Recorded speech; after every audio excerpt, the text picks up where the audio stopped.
Selamat datang di MKJ Bercerita, tempat di mana kamu akan menemukan segala motivasi dan informasi dengan bintang tamu yang pastinya bervariasi. Mari kita dengar podcast ini. Halo semuanya, kembali lagi sama aku Erika di IMKJ Bercerita di edisi IMKJ Berprestasi. Dan sekarang udah ada bersama kita di sini Bang Riyandi Aman Putra. Oke, Bang Yandi, gimana kesibukannya belakangan ini, Bang Yandi? Ya, kesibukan kuliah seperti biasa. Mungkin bagi yang belum kenal Bang Yandi, boleh intro dulu kali, Bang? Baik, untuk kawan-kawan semua, perkenalkan, nama saya Riyandi Aman Putra, bisa dipanggil Andi. Saat ini saya berkuliah di jurusan Teknik Mesin, Fakultas Teknik Universitas Andalas pada tahun angkatan 2019, dan juga alumni dari SMA Negeri 3 Prayambi. Iya, dari Netco ya Bang Yandi. Iya. Berarti udah tahun ke-4 ya Bang? Iya, masuk ke tahun 4. Oke, mungkin langsung aja sih Bang, karena Rika penasaran juga. Kemarin Rika sempat lihat di sosial media Bang, itu ada kayak sharing-sharing yang ke luar negeri, kemana gitu. Coba kemarin apa sih Bang? Ya mungkin sedikit cerita untuk kawan-kawan. Itu kemarin alhamdulillah itu mendapatkan program student exchange itu ke Jepang, tepatnya di Kanazawa University. Itu tempatnya di Ishikawa Prefecture. Jadi kalau di Indonesia itu prefecture itu istilahnya seperti kayak provinsi.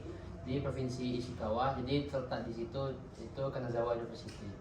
Berapa lama kira-kira kemarin tuh Bang? Kalau untuk kemarin itu 5 hari di Kanazawa University-nya, tapi ditambah dengan untuk perjalanannya itu sekitar seminggu gitu ya, jadi 7 hari. Sekitar seminggu. Itu programnya emang Abang apply sendiri atau emang dapat informasi dari mana tuh? Kalau untuk program itu kemarin kebetulan kemarin sudah pada semester ini mengambil mata kuliah Sempro, jadi sudah masuk ke dalam grup Sempro dosen, yaitu Bapak Anjar. Jadi Bapak itu memberikan informasi ke grup bahwa kalau misalnya ada program dari Kanazawa University itu untuk student exchange tapi dalam waktu yang singkat atau bisa short term gitu biasanya. Jadi dari situ saya dapatkan informasinya. Berarti untuk yang total ikut program itu ada berapa kemarin Bang dari UNAN gitu? Kalau dari UNAN itu cuma 2 orang dan kebetulan juga dari teknik mesin juga dan juga dengan dosen pembimbing yang sama juga gitu. Oh, berarti memang linknya dari dosen pembimbing ya Bang kebetulan? Ya. Untuk pembiayaan dan lain-lain itu apakah emang include di sana atau gimana kemarin tuh Bang? Kalau untuk biaya itu alhamdulillah itu memang ditanggung semua dari pihak dari Jepang ya. Jadi paling untuk yang dari pribadi itu cuman untuk tes PCR karena untuk masuk ke Jepang itu masih memang melakukan tes PCR gitu. Oh, masih ketat lah ya? Iya. Berarti kemarin dari tanggal berapa sampai tanggal berapa Bang pergi tuh? Kalau kemarin dari tanggal 28 sampai tanggal 3 atau 2 kemarin. Oke. Berarti yang dari setahu Abang yang teman-teman satu dosen pembimbing sama Abang itu apply semua dari tawaran dosen atau beberapa Bang? Jadi kalau kemarin itu karena memang sudah masuk ke grup Simpro, jadi yang ditanya itu pertama yang paling utama itu karena kita mau ke luar negeri, berarti kan yang pertama itu harus mempunyai paspor. Jadi dari beberapa orang yang bimbingan sama bapak itu hanya beberapa saja, memang cuma 2 orang memang yang mempunyai paspor. Jadi memang syarat utamanya kemarin itu paspor sama bisa menguasai bahasa Inggris gitu. Cuman kalau untuk ditanya itu ya bisa gitu, tapi kan kalau untuk fasih itu kan masih belum terlalu gitu. Berarti untuk syarat-syaratnya kayak administratif, kayak TOEFL berapa itu ada tidak kemarin tuh? Karena ini dari istilahnya itu antara kerjasama antara Universitas Andalas, terutama dari pihak jurusan teknik mesin dengan dari pihak Jepangnya. Jadi itu memang istilahnya itu memang sudah dipercayakan untuk ke dosen untuk memilih mahasiswa yang terbaik yang memang bisa mewakilkan Universitas Andalas untuk ke Jepangnya gitu. Oke, berarti untuk administratif yang Abang siapin sebelum pergi kemarin ini apa Bang itu Bang? Kalau untuk administrasi itu yang paling penting itu kalau untuk luar negeri itu yang di paspor itu ada visa namanya. Jadi di visa ini itu mengurusnya karena bertepatan dengan kemarin ini saya KKN, jadi itu cukup membuat dilema sebenarnya untuk mengurusnya karena bertepatan dengan KKN, dan juga untuk visa ini tidak sembarang tidak semua kota itu bisa mengurus visa. Jadi untuk di Sumatera Barat ini yang paling dekat dari Sumatera Barat itu untuk mengurusnya di Medan. Jadi meminta saudara untuk mengurusnya di Medan gitu. Oke, berarti kurang lebih 5 sampai 7 hari lah ya total perjalanan abang. Itu abang ngapain deh bang waktu di Jepang? Kalau di Jepang itu jadi program untuk yang ke Jepang ini dikasih sebuah project. Jadi projectnya ini kita memilih suatu negara atau suatu provinsi atau suatu daerah lah, satu kota yang mana daerah ini nih memiliki tingkat kualitas udaranya itu yang sangat tinggi. Jadi kita disuruh untuk mencari solusi atau dicari tentang bagaimana cara menanganinya untuk kedepannya supaya kualitas udara atau air quality-nya itu bisa menurun gitu. Dan salah satunya itu bisa menggunakan solar, yaitu kalau misalnya kita di Indonesia itu seperti panel surya gitu. Oke, berarti proyeknya kemarin base-nya tuh bang emang individu atau ada tim-tim tersendiri gitu? Kalau untuk sampai di sana itu memang dibentuk kelompok, nanti bekerja group working, bekerja kelompok, lalu setelah itu sudah membuat sebuah PowerPoint, lalu setelah itu baru dipresentasikan. Oke, kelompoknya apakah orang Indonesia baik atau emang campur gitu bang dengan orang-orang yang lagi di sana juga gitu? Kalau untuk kelompok itu memang emang dicampur supaya kita bisa berbaur dengan mahasiswa-mahasiswa negara lain, kayak seperti ada dari India, itu dari Thailand, dari Jepang, dari Cina, dan juga dari Sri Lanka gitu aja. Gimana bang first impression waktu ketemu mereka di di lingkungan kampus lah, masih di sana juga kan? Kalau first impression sih sebenarnya lebih kayak takut, karena jujur kalau di Indonesia itu ketika kita berbicara bahasa Inggris itu kadang masih awam, dan juga kalau misalnya kalau bahasa kita diceng-cengin lah kalau kita so iya bahasa Inggris lu misalnya atau gimana gitu kan. Tapi ya disitulah kita bisa belajarnya. Jadi di situ ada rasa ketakutan untuk mencobanya. Cuman setelah kita mencoba kayak rupanya asik juga ya. Jadi ternyata mereka ngerti apa yang saya bicarakan, dan saya juga ngerti apa yang mereka bicarakan. Sempat terkendala ada sih bang kayak ngomongnya atau gimana gitu? Kalau terkendala ada, kayak misalnya biasanya kalau kita ngomong, kalau memang sudah fasih dengan bahasa Indonesia atau bahasa daerah kita masing-masing, itu biasanya kita berbicara sambil berpikir, kalau enggak berbicara dulu baru berpikir.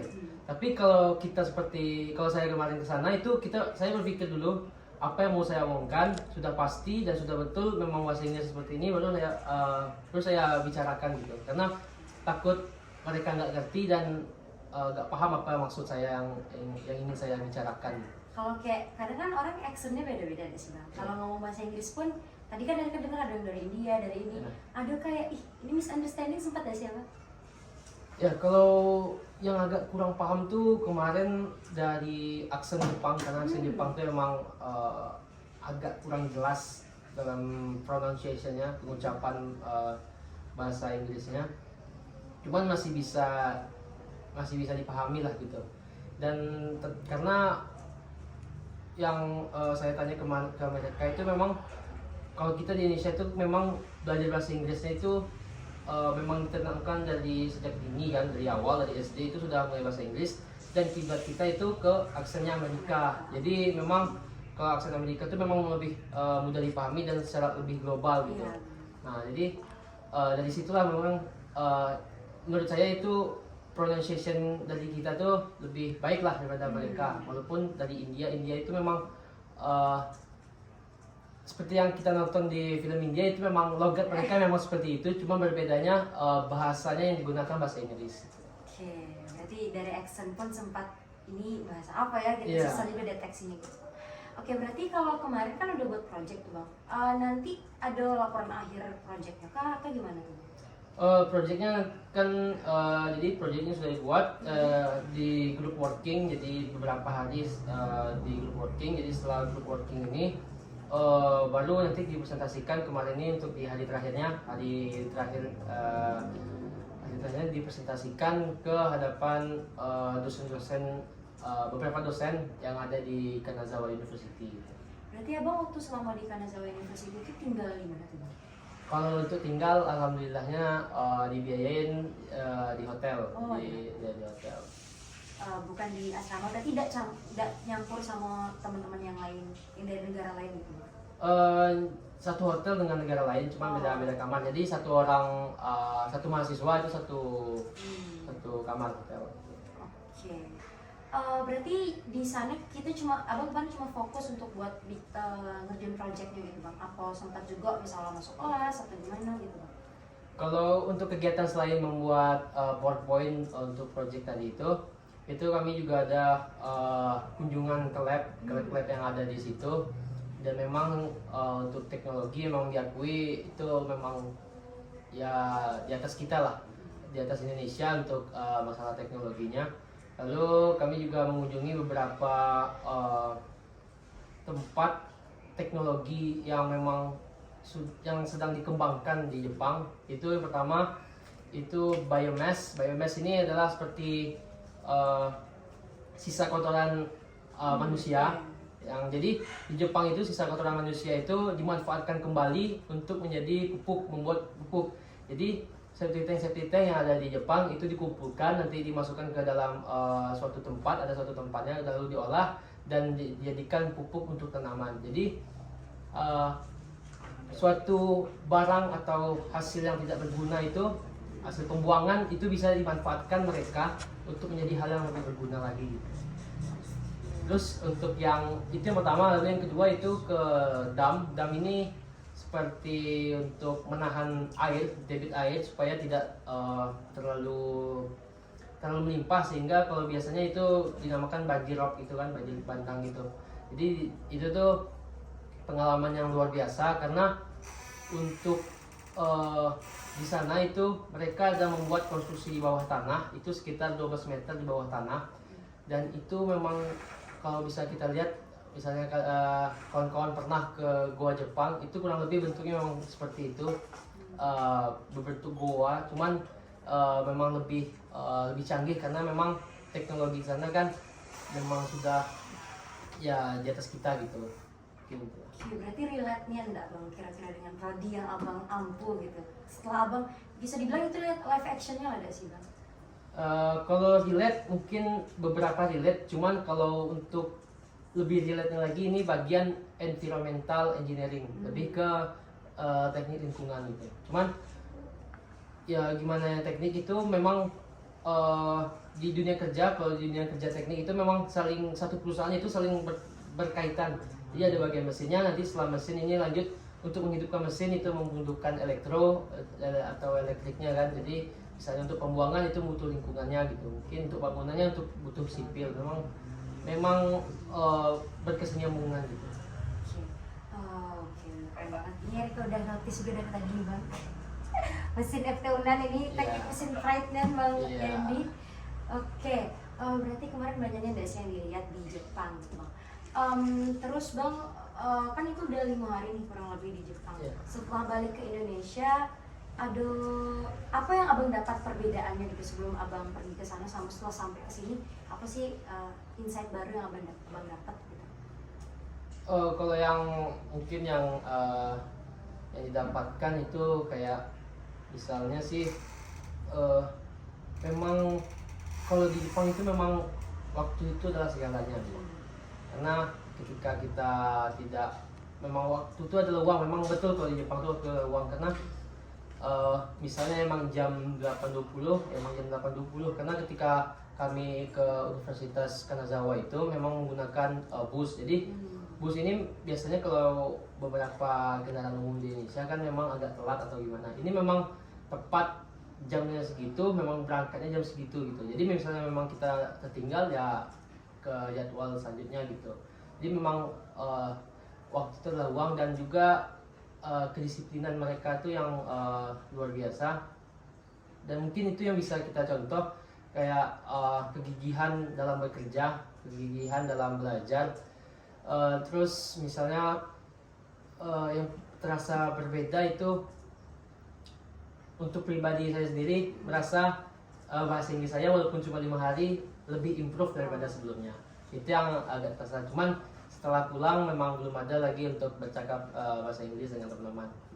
Karena langsung praktek di sana kali ya Bang, jadi lebih Ya. improve-nya lebih kerasa. Ya mungkin kendalanya Erika, biasanya kalau kita berbicara bahasa Inggris secara dengan orang itu kan biasanya yang awam-awam aja kayak perkenalan, budaya mereka gimana, itu kan masih awam misalnya. Cuma ketika sudah masuk ke mengerjakan project dan juga diskusi dan juga ada penyampaian materi dari dosen sana, itu sudah mulai masuk istilahnya bahasa Inggris yang bidang keteknikan, ilmiah gitu ya? ya bidang ilmiah. Disitulah mungkin kendala yang terbesar ketika mengerti apa yang mereka bicarakan, karena kata-katanya itu memang jarang yang didengar gitu. Agak struggle-nya di situ. Ya. Oke, berarti tadi abang dari hotel naik bus ke ini ya, Iya. ke universitasnya. Menyinggung tentang Jepang. Apalagi kan kita Muslim, abang juga Muslim kan. Iya. Susah deh sih Bang nyari halal food di Jepang gitu. Kalau untuk halal, untuk masalah makan itu Bismillah aja lah. Karena kalau untuk logo halal itu memang susah nyari di sana. Cuman kita kan bisa meminimalisir untuk makanan yang non halal. Misalnya kalau untungnya kawan-kawan yang berasal dari Jepang ini dia membantu mentranslate menu makanannya. Jadi mereka tahu misalnya Muslim tidak boleh makan babi misalnya. Itu memang mereka jelasin satu-satu menu makanannya, ini ada babi, ini enggak ada, ini ada gitu. Jadi memang mereka sangat membantu dalam memilih makanan yang kami makan. Cuman ya untuk itu misalnya ada chicken, oke, chicken. Cuman permasalahannya kita tidak tahu minyak yang dipakai itu minyak apa. Terus sebelum menggoreng ayam tadi, menggoreng apa dulu sebelumnya kan memang nggak tahu. Jadi memang Bismillah aja lah gitu. Bismillah halal gitu. Iya betul. Apalagi kalau di Jepang kan kadang mereka masaknya kita pakai mirin, sake gitu kan, Ya. otomatis dah halal juga. Oke, berarti cukup struggle juga selain tadi ngomongnya. Yang kedua makanan lah ya Bang. Iya, makanan. Untungnya kawan-kawannya helpful juga ya Bang, Iya. mau bantuin untuk bantuin ini. Mungkin pertanyaan terakhir nih Bang, kan Abang udah tingkat 4 nih. Kalau kita lihat ya kayak tingkat 1, tingkat 2, tingkat 3 itu apa ya, gelora untuk pergi ke sini, untuk ikut sana sini itu tuh masih tinggi gitu Abang. Abang sebelumnya pernah kebayang gak sih kayak bakal ikut program kayak gini, bakal bisa pergi ke luar negeri? Ini kan bisa dibilang kita udah ngeluarin apa-apa untuk di sana gitu kan, kita dibiayai segala macam. Pernah kepikiran gak sih Bang untuk ini? Kalau kepikiran tuh pasti tidak pernah sebenarnya kita ya, karena misalnya kalau soalnya di jurusan teknik mesin sendiri itu ada kelas bahasa Inggris, dan itu pun saya tidak mengikutinya gitu. Memang kelas yang reguler saja gitu.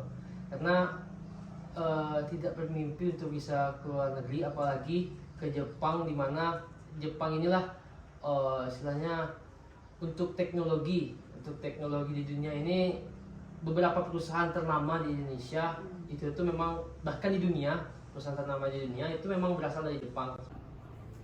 Oke, pertanyaan terakhir nih Bang. Kan Abang sekarang udah tingkat keempat gak sih? Pastinya untuk pergi ke luar negeri dan segala macam itu impian semua mahasiswa lah gitu. Tapi biasanya kayak kalau udah tingkat 4 kadang nggak kepikiran gitu kan untuk ikut-ikutan kayak gitu. Apa sih yang memotivasi Abang kemarin untuk ikut ini, dan boleh dong tolong dikasih semangat juga untuk kawan-kawan IMKJ yang sekiranya ingin mengikuti langkah Bang Yandi juga gitu. Gimana Bang? Oke, mungkin untuk kalau misalnya langkah itu bisa dibilang itu, kalau kemarin itu saya tuh hoki sebenarnya, karena bisa dibilang beruntung, karena itu tuh emang dapat infonya kan memang dari grup Sempro. Jadi dengan diberitahukan dari bapak itu bahwa ada suatu program student exchange, itu makanya saya berani mengambil, karena memang istilahnya tidak ada seleksi antar dengan mahasiswa lain, hanya yang bimbingan dengan bapak itu gitu. Jadi kalau untuk kawan-kawan yang lain mungkin pesannya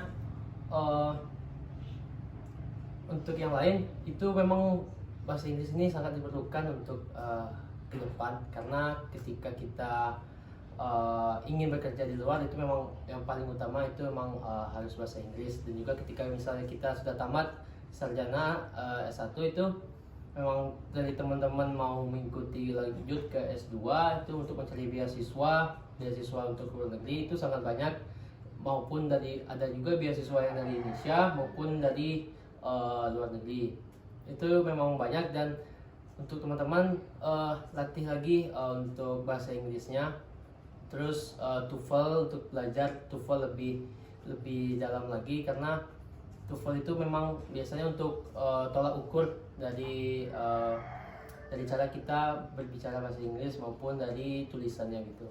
Terus mungkin kalau kepikiran atau enggaknya itu memang tidak terpikir oleh saya, karena ya itu tadi memang serba mendadak, tiba-tiba malam dikabarkan oleh dosen mau nggak ikut pertukaran belajar ini ke Jepang. Karena cerita di balik ini itu tuh sebenarnya cuma satu kuota untuk dari Universitas Andalas, yaitu dari teman saya yang satu lagi, itu yang karena dia yang duluan merespon dan dia yang dapat. Tapi setelah beberapa hari itu ternyata dari pihak negeri Cina itu mereka tidak bisa mengikuti program ini karena di Cina katanya COVID-nya masih naik lagi. Jadi mereka tidak mengirim utusan mereka untuk ke Jepang. Jadi dari setiap negara ini ditambahlah kuotanya satu. Jadi bisa dibilang keberuntungan lah yang saya dapatkan untuk pergi ke Jepang. Dan juga setelah saya pulang ke sini sangat banyak sekali ternyata orang-orang yang bercita-cita pengen ke Jepang dan mereka lebih fasih bahasa Jepang dan mereka lebih tahu budaya Jepang daripada saya. Sedangkan saya memang ya bahasa Jepang saja emang kurang tahu, terus kebudayaan juga kurang tahu juga gitu. Tapi banyak mereka yang memang lebih niat daripada saya, lebih tahu budaya Jepang dan segala macam daripada saya. Jadi untuk teman-teman semua itu tetap semangat dan jangan pernah melupakan atau jangan pernah meremehkan bahasa Inggris untuk kedepannya. Oke, berarti poin utamanya bahasa Inggris kita, terus yang kedua relasi lah. Yeah. Kita harus pandai-pandai cari relasi. Ini mungkin terakhirnya nih Bang Erika pengen tanya, apa sih langkah selanjutnya yang bakal abang perbuat? Apa abang kepikiran untuk kerja di luar negeri atau kepikiran balik lagi ke Jepang untuk kerja mungkin? Kalau untuk ke depan dari sensei yang di sana, jadi sensei dosen atau dosen yang di sana, memang mengharapkan tujuan kami untuk student exchange itu adalah untuk bisa setelah dari sarjana ini itu bisa melanjutkan pendidikan ke sana. Jadi kemungkinan kalau memang ada kesempatan untuk kedepannya itu ada beasiswa, yang terutama pasti harus beasiswa dari sananya, itu insya Allah bisa lanjutkan ke Jepang lagi gitu. Mungkin gitu. Oke, berarti tetap ada keinginan untuk balik lagi ke sana. Ya, gitu? tetap. Oke, mungkin itu dulu untuk sharing-sharing kita sama Bang Yandi seputar kemarin pengalamannya ke Jepang, ngapain ya sih. Thank you Bang Yandi, semoga ini semua bisa jadi insight baru juga untuk kawan-kawan IMKJ udah nonton dan tetap termotivasi dengan narasumber kita yang luar biasa. Thank you Bang Yandi, semoga bisa balik lagi ke IMKJ bercerita dengan cerita yang baru lagi Bang Yandi ya. Terima kasih, saya Sabrina Rika pamit undur diri. Wassalamualaikum warahmatullahi wabarakatuh. Bye bye.